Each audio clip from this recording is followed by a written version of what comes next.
You can see the sticks are neutral and they're pretty lined up. So now Kevin, I'm gonna let it back down so that he can get in there and play with his shafts. Going down.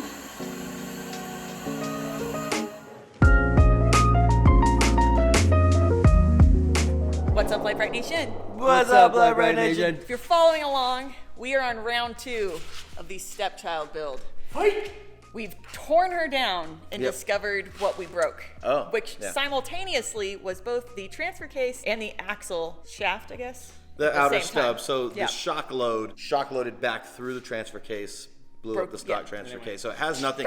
That stock transfer case is super strong. I've beat the crap out of this. If I didn't shock load it, it'd still be fine. There's plenty of these vehicles running out there at stock 4-to-1 and no issue. But The coincidence and the odds of us snapping Right. both simultaneously was pretty wild. we honestly. still have our Atlas now. We finally. did. That's why And- Kevin was pointing in his back. Yeah, and America's Most Wanted has the adapter to run the Hemi or the Hellcat or the Demon with the Atlas, which means that you can now get your, there you go, you can now get your America's Most Wanted builds done with an Atlas. With an Atlas or transfer with a case. Rubicon.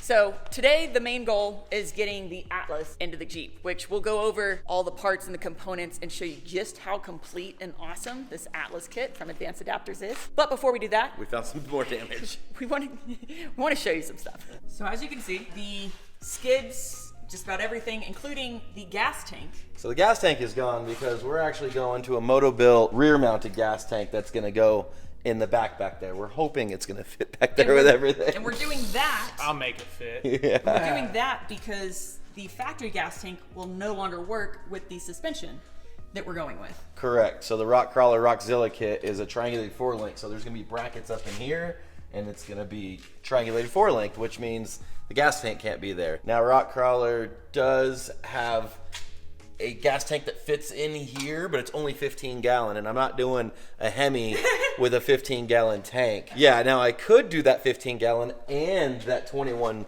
Moto-Built, that 21 gallon in the rear, then we'd have all the gallons that we'd need. All of the gallons. All of the gallons, but I just don't want to do that right now. For all the horse torques. Yeah. After Chris pulled this out, we were looking around, and this We noticed frame brace. something. If you'll remember, the gas tank skid had clearly been rubbing on the drive shaft. Well, we kind of discovered why. If we take a step back and you kind of look at it, you'll notice This is supposed to be flat, and you're supposed to be able to like not be up against the tub here.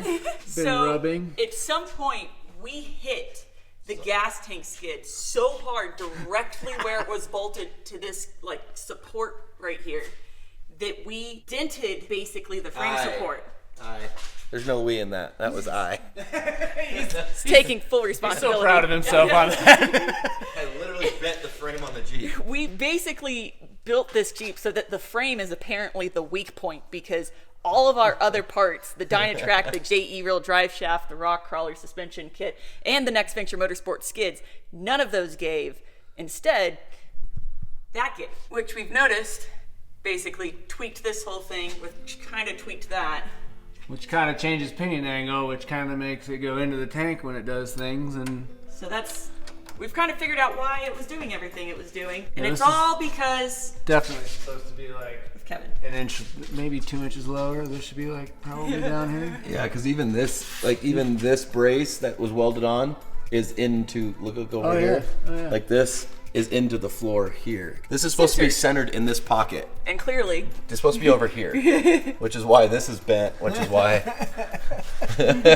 Whoops. Dented this bar too, dented because that the one. support must have hit. I dented the frame right here. The frame right here is dented. This is why the partners that we work with are the ones we choose to work with, because clearly they know we will torture test the absolute crap, and clearly all of it survived. Next Venture Motorsport skids were stronger than the frame. The drive shaft was stronger. Like everything somehow has withstood the 4+ years of just massive torture we put everything through. You know, we don't have the time, but I do have a new frame sitting outside. But the problem is that we have all of this welded on here. We'd have to do, we have to swap It's just not possible right now. It would we don't have so the time. much more work, and Yeah. we'll save it for the next time we rebuild the Stepchild 4.0. Yeah, we'll save it for This the is 4.0. Stepchild 3.0, yeah. Now for the Stepchild 3.0 though, like I said, today the main goal is just getting this Atlas transfer case into the Jeep. Now for those of you that don't know, the Atlas transfer case from Advanced Adapters is a selectable transfer case. Now in a regular Jeep with a regular transfer case, you get 2 high, 4 low. That's it. It's your only options. With this guy, you can actually choose to individually engage either just the front or just the rear, or both, of course. But what that does is it allows you the ability to do front digs and rear digs, which in technical rock crawling or off-roading can be extremely helpful in certain situations. And if you've ever watched any of the videos of me driving my buggy, because I also have an Atlas transfer case, you know just how helpful it can be. And what's also cool is that, you see this says 3.8 to 1? You can actually get this in multiple gear ratios, because in here is just gears. There's no chain at all in here like the factory transfer case. It's just gearing, so you can change the gearing. So if you want to go down to a 2.7 to 1, or you want to go to like a 5 something, or 4.8 Yeah, or they go something, pretty high. they go pretty high, they go pretty low. So that's cool too. So if your application changes or you want something different, you can actually swap that out. And of course, no chain, just gears means this is also significantly stronger than the factory transfer case as well. Right. Although I didn't break the chain in the That's true, the chain wasn't what broke. And as you can see, it comes with everything here.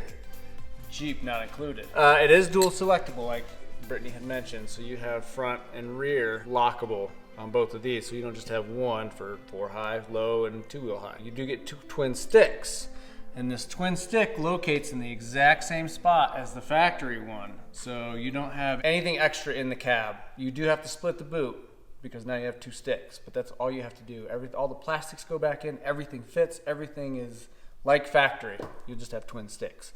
It also comes with its own oil and all the hardware to install, including the wiring. This wires into your factory Jeep, and it makes it so that all the lights on your dash work. So it says that you're in 4-wheel drive and low, which is really awesome and highly convenient. So you don't have any lights on the dash. Basically everything Hopefully is you do have the lights on the completely dash. integrated.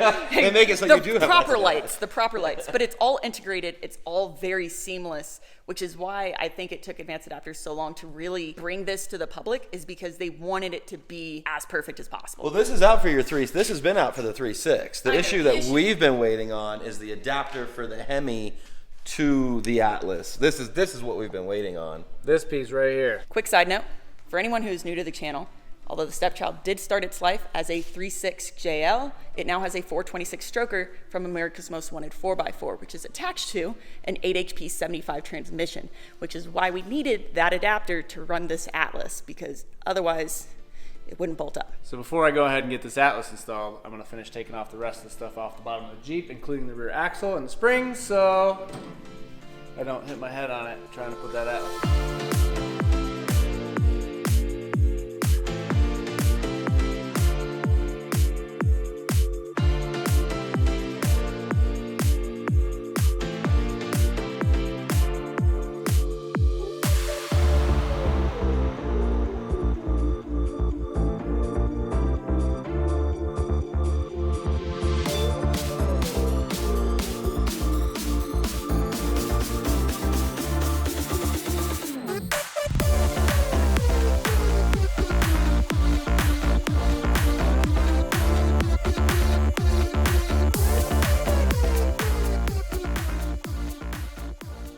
So that was a little bit harder than I thought it was going to be, and it wasn't because of anything, really. It was just like the center was bent just enough that that bolt didn't want to come out real easy, and because of the welded on Next Venture rock sliders, those bolts were really hard to come out too, but I knew that going in. So now, before I get the Atlas in, I want to go ahead and get the center console apart, get this dual shifters in, because there's no adjustments in the top, all the adjustments happen on the bottom, and I don't want to put the T-case in now and then try to fight the cables over it and around it and all that other stuff. So the next thing we're gonna do is get the center console up, get the dual shifters in, then we can put it back up in the air, and all of the fab work can happen underneath without having to worry about any of that. So then we'll know all the lengths.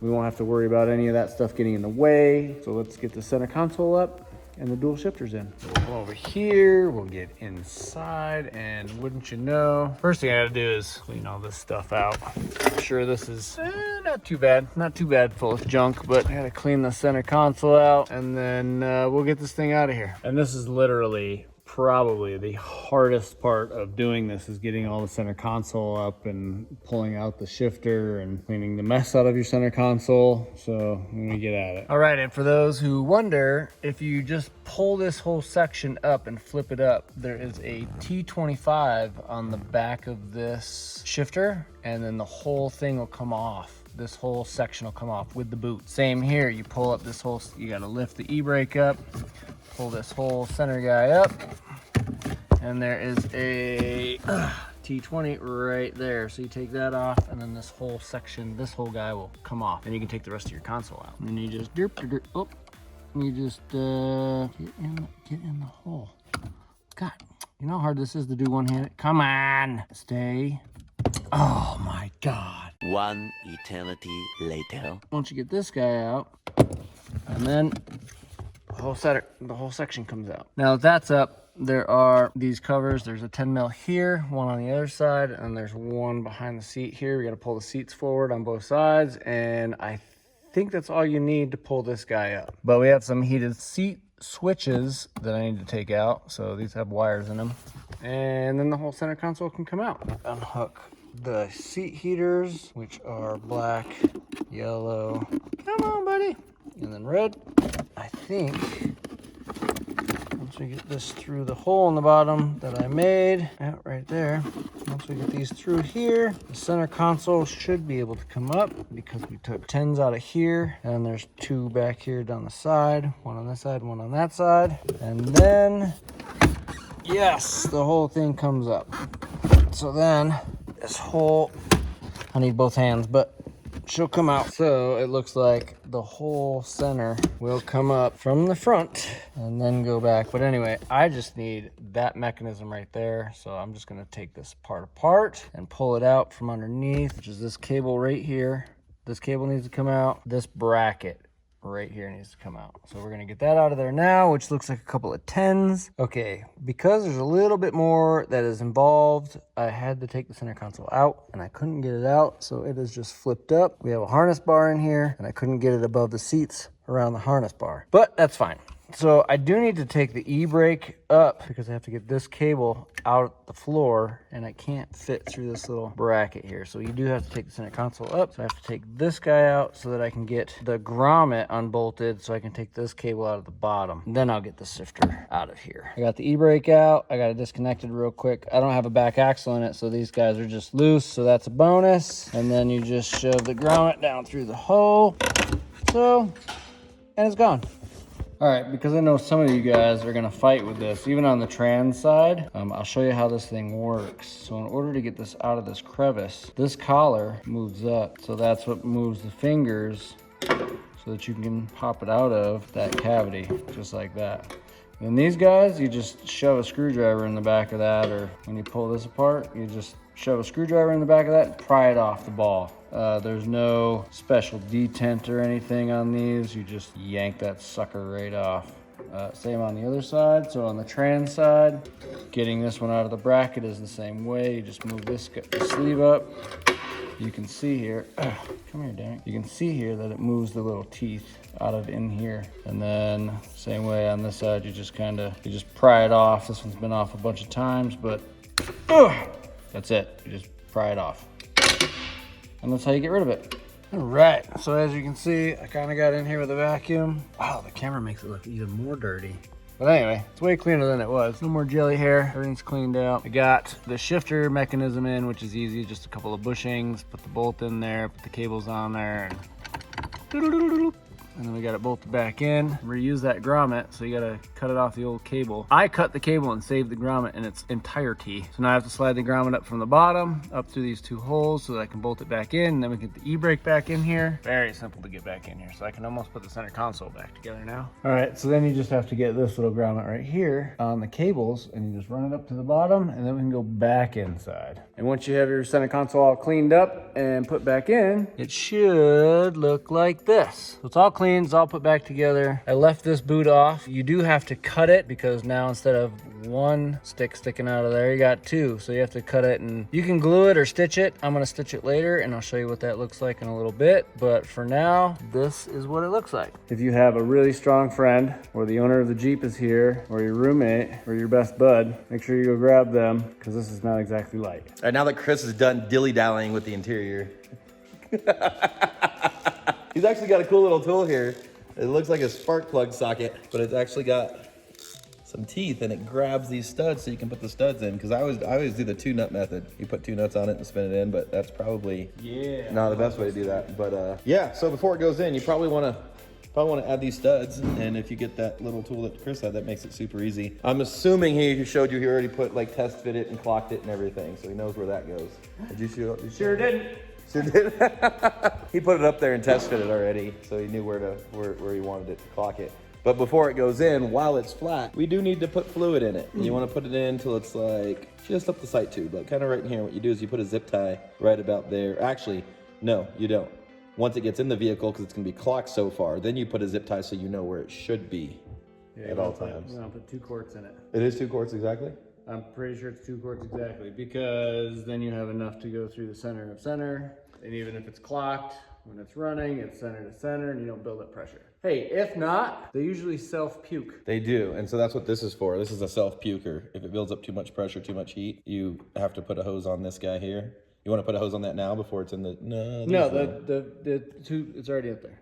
It's the same one that was on the last one. Oh, okay. Before we tell you it's 2 quarts, it might be 1.5 or 1 3/4. Might be 2. We should probably look that up. 5. Okay, he was right.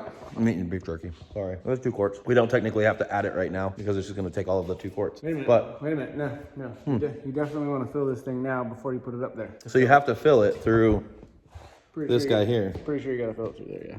So you pull this off, get a little funnel or something. Yep, and then it takes forever. I'm pretty sure I filled it through this guy here last time. Just put it in one of the holes. It all goes into the T-case. And if you're Chris, you just come up with more contraptions. That works by accident. Yeah, it's a motorcycle mixer funnel because you can fill it with oil and then just like dump it into your tank. Except here, what is that, -6? Yeah, there's a dash. To an open, and then we just slid that on and... Just the hose in. Gurgle. Wish I had something to hold this thing up there. Open up for me. Okay, you hold the bottom, I'll hold the top. Look at this. One hand. How many monkeys did it take to screw the light bulb? 2. 1 to hold the light bulb, 1 to hold the ladder, or 1 to turn the ladder. Oh, thank God it's thin. I forgot it's thin. Yes. That works. Heck yeah, this is gonna be great. Wow. That just saved us like 2 hours. Just standing here. 28 minutes later. You're leaking down the... How am I leaking? I don't know, between the blue and the black. Well, it's just dripping down the tube and off the corner, off the... Woo. Oh, that would down. That don't do that. You don't wear it? No, we're gonna go outside, so we got a new swim spa. I'm gonna go outside and see if Brittany's using it for the first time ever. I do that while you finish this. Anyway, put oil in here, then install. I'll be back. I don't hear the jets. Oh, was I supposed to get under the ladder? She's like, I don't see the ladder. It's like it's inside, then I didn't get it. We got this new jacuzzi / swim spa. And she's already in. And she's got a swim cap on and goggles. She's gonna be so mad at me. I was hoping she was already swimming so she couldn't see me. I don't think she is yet.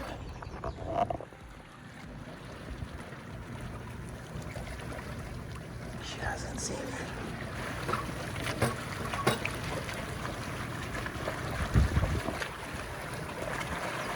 She doesn't know I'm filming that.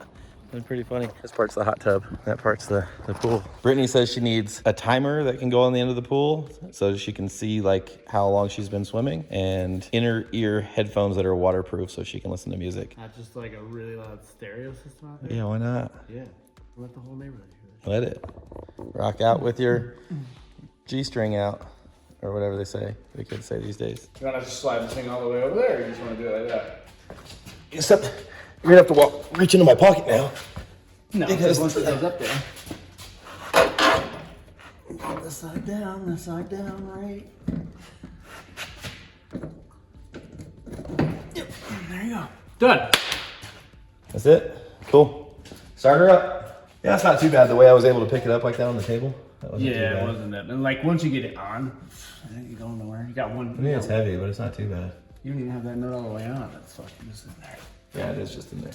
Can you flat toe with an Atlas? Mm-hmm. You just put it in neutral and that's it? I'd assume so. Because the gear and the pump is connected. This and this and this is connected. So as long as this is spinning, this is pumping. Your adapter, your collection is. Yes, I could open that. So there's 2 sets of gears in here. Yes. Because you can do a front dig. Yeah. Right. So as long as this is spinning, it's spinning. Yeah. I finally dropped below 200. I'm down to 198 from 210. Oh, my pants are all like falling off me. You got it? Ooh, saved it. He gets everything now. There's nothing Jeep left of this Jeep other than the body. Like you even changed the condenser to a non-Jeep condenser. There's literally nothing. Frame rail, brakes, like the steering boxes and the wiring. All right, that baby is in there. You see she clears. We'll have the skid plate down here. There's plenty of room for the skid plate. Drive shaft, we think is gonna have to be about 5 inches longer or so. 6 inches longer. Yes. As you see, the cables will come around the front and hook up there, these cables here. So we'll let Chris work on all that. I think the front drive shaft stays the same. I didn't measure that because the front axle was already out by the time we got this. I'm trying to think of where this was. It might have been, oh, we might need a longer front drive shaft too. Oh, I think that it actually might be shorter. The other T-case came out like past these shifter kit right which means here. I think it was right here. The other the front one's gonna be shorter. The other connection was like here, so definitely gonna need some JU reel shafts. That's probably better that I have new U joints and everything. Yeah, the back one is. Yeah, I did pretty good with this. Lifted that right into place. You're good to go. All by yourself. All by myself. Just need a Kevin. Nobody was looking. And I was all by myself. Here, do you guys want to watch him work? All right, there. I'm gonna leave that there so you guys can watch Chris work. I got 2 bolts. In all his sexy glory. And the cables are installed. They are installed. They are installed. They're right there. And the hardest part is adjusting the collar so that the sticks are in the same spot when it's in neutral. That's like the hardest part. You just gotta slide this off, flip it over, spinning it a few times, stick it back on there, and then just check the sticks inside. So we should be in neutral. Ta-da! You see the sticks are neutral and they're pretty lined up. So now Kevin is gonna go up there and I'm gonna let it back down so that he can get in there and play with his shafts. With my sticks. Play with the sticks. Going down. Kevin was getting ahead of himself already and putting the boots on. I haven't even put the boot on yet. So you can only do low front dig. And I might have to twist it. Did it go? That went down. Is down low or high? Down is low. That's low, yes. But it will go down, which means that's low. So that's front low. And then that's rear low. Right, and you can't take front out, or you can't take rear out without pulling front out. Yes, you always have to go front. Yep, then and rear. then rear. And then, so rear can do whatever it wants. Front can only go to low by itself. Yes. I don't think people understand the code that is the Atlas. If you're sitting here neutral, you can go front low, you can go rear low, you can go rear high, front high. But to get the rear out, you have to take the front out. So you have to take the front out, take the rear out, and then to do a front dig, you go down. Yeah, you're down. Because you cannot run In the front and high. That's the only thing you can't do. And to go into high, you have to put the rear into high, then you can put the front in high if you want 4-wheel high. But from there, you can't pull the rear out because it will not let you run front and high. Run front high all by itself. So if you're in high, you have to pull the front out, then you can pull the rear out. But when you're in low, you can do whatever you want. You can pull the rear out, you can pull the front out. So in low, Correct. You can do anything. You can pull either one out that you want. Now I gotta pull them back off, you're saying? Yeah, because I gotta still put the boot on. But I'll do that later. Still have to sew the boot together so that we can put that back in. And the last thing I have to do are the electronics. So these are the 2 detents that go under the back, which I'll show you in a second. So this is just, basically this one would be your 4 high or 4 low, and then this is front. So that's how these 2 work. And then they talk to this box, and then this box talks to the Jeep and lets all the lights on the dash work. So this is what we're gonna do next as soon as Kevin gets out. The doors sit in the frame with the sliders. Because we're lifted on the sliders, because that's how awesome these Next Venture sliders are. I lift the entire Jeep by these now because it's just so much more convenient. Beefy. This part is super easy. You just pop these 2 caps out and you put the 2 switches in. I need O-rings. I need to put some O-rings on these. You just screw into here. So this will tell you if you're in low. So when you put the rear in low, this will tell you you're in low. Yeah. And then this will tell, well, in 4-wheel drive. So the reason this is important isn't just so your dash light tells you you're in low. You kind of know if you're in low by the way it drives, right? It's because you actually have multiple tunes from factory in there. So when you're in high, there's different throttle touchiness, different things happen in high than what happened in low. So Different torque values. Yeah, so that's actually telling the computer, hey, you're in low to switch to these other maps. So that's why this is important. Without these and without it knowing that, it's not just for the light on the dash, so. All right, so the reason for these pigtails is, so the orange and brown go towards the left. So what this says is this is the 4-wheel drive switch. And the reason they are different is because this one, you can tell, has a resistor in here. I'm sure it has something to do with the CAN bus system. And then this one also has a resistor on the top up here that I can feel in the shrink tube. So what these do is these tell this cool box, which is basically like a CAN bus converter. So it's taking these two switch signals, running it through this box, and then it outputs right here, which I have to run this into the stock harness, which is right here. So what this will do is it'll convert these signals, these voltage signals, to a CAN signal, and then it turns the dash on and off, and it does, like Kevin said, it changes like torque values, and it tells the ECU that it's in 4-wheel drive, which means the traction control will stay off and do all that kind of cool stuff. So that's what this box does. So that's why these are very important. Orange and brown go on the left, tan and red go on the right, and that's how that goes. So I'm gonna finish wiring this up, tuck it all up, and this installation will be done. So I have the wiring done down here. I'm going to put a P-clamp here, and I will heat shrink all this stuff with the evap tube once we get that far. And I run the exhaust, but for now it's all ran. All I have to do now is just plug the power up in the top, and then Kevin will come out here and make sure my work is done right. So now we just gotta take this and go up into the fuse box, and we'll be done. All right, so we have it wired. So unfortunately, the kit comes with a mini fuse tap, and the JL is a micro 2, so the fuse tap didn't work. So right now I just have it powered, which I will rectify this part later, and we already contacted Atlas and told them that the JL needs to have the micro 2. But we are hooked up, and it is hooked up. So now Kevin is in board here. I was gonna start it with open headers and I realized he pulled the whole fuel tank, so womp womp. We don't have anything. We don't get to do that. But if you look, here's 2 high. Yep, you got it. I got it. So there's 2 high. And then if I take the selector and I go up, there's 4 high. Then if I take the front out, it goes back to 2 high. And if I put the rear, there's 4 low. And then there's, I mean, it tells you 4 low no matter what. So even if you're in 2 low, because you normally don't have a 2 low. We don't have a 2 low on here. We don't have a 2 low. So it all works. Look, boop, boop, boop. And there is no neutral light. When you're in neutral, it just shows 4 low.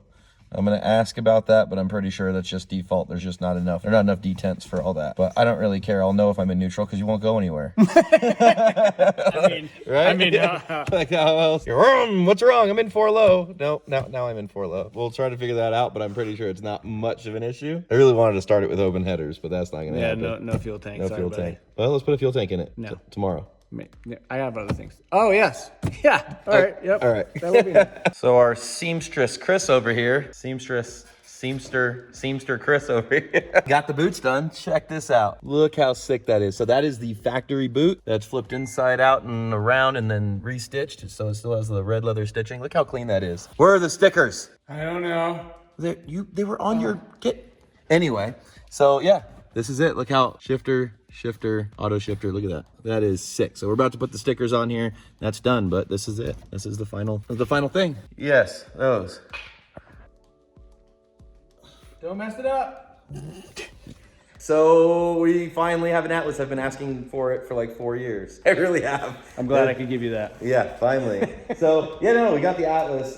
There's a lot to do to this Jeep. Obviously, he's gonna clean that wiring up. Then I have to stitch a boot together. Yeah, we're still waiting on the suspension stuff. Like it's all hopefully being shipped. Anyway, we're just gonna go piece by piece and film this as we go, so you can see everything that we're doing. It is a little worrisome because there are multiple dents and twists, or maybe not twists in the frame, but it's a little just dents. Yeah. I don't think we won't need that overcross member anymore because we get a new. We'll That's see- for a later we'll see video. what happens. We're gonna need drive shafts. So We'll we're gonna cross have to that get bridge J when we wheel. get there. Next, I guess we'll start with the Dynatracs. We'll start getting those out and start. Yeah, I don't know. We got to get those out, but we got to get a tank in it too. So anyway, It's a lot. It's a lot. We're just. you'll trying know to- what happens in the next video. There you go. All right, guys. Thank you so much for watching. Please don't forget to like, subscribe, and share. Remember, you can find all your Lite Brite Nation merch and decals At LiteBriteStudios.com. All right, we love you, and we'll see you next time. Peace.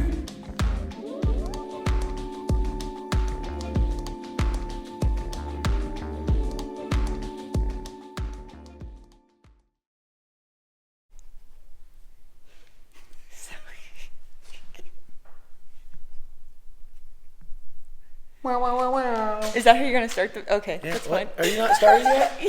Yeah. Should we-